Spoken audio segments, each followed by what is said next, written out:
Good morning, and here we are with a fantastic little project for no reason at all other than just it's fun. Have you ever had Pico de Gallo? You know, that salsa type stuff?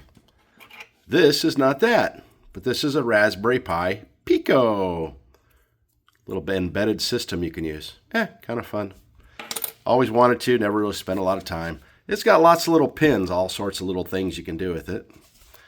But over here, dun dun dun, I got to connect it into a USB port. Bum, bum, bum. Is there any other port? And why would you do this? I don't know. But anyway, I've got a little Python program written right here. And it's loaded through this USB down into this little doohickey here. Notice the green light?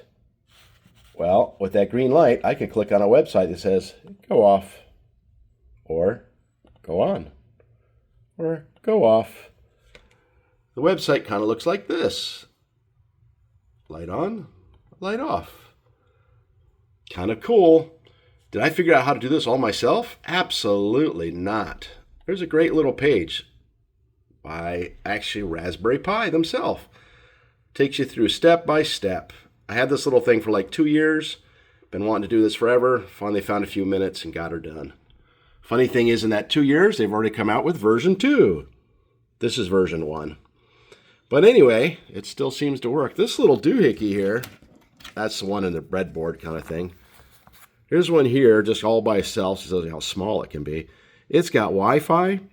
I forgot how much memory. You can download it with this little USB port. It's got a reset switch here, and as you can see, it has a little light on it. But you can do this. It's got some sensors on here, temperature sensor, and then it's got all these little pins that you can put anything you want on it in the world.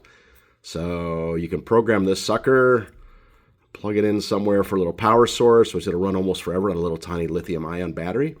And then, you know, great little hackware. But that's it. Happy New Year.